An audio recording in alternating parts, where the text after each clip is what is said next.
दोस्तों, मैं सीधे चंगेज़ खान के युद्ध में आ चुका हूँ। पहला दिन, चारों तरफ मौतें और मेरे पास है सिर्फ एक पिस्टल। उनके लिए जादू था, लेकिन मेरे लिए जिंदा रहने का तरीका।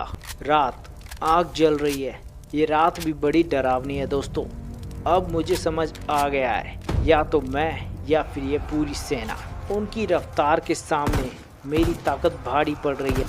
तीसरा दिन, अब पूरा लश्कर सिर्फ मुझे खत्म करना चाहता है। ये इतिहास में नहीं लिखा गया, लेकिन यह सच था। तीसरा दिन, और अब मैं अभी भी जिंदा हूँ। लेकिन क्या उसने मुझे देख लिया? और अगर उन्होंने हथियार चलाने सीख लिए तो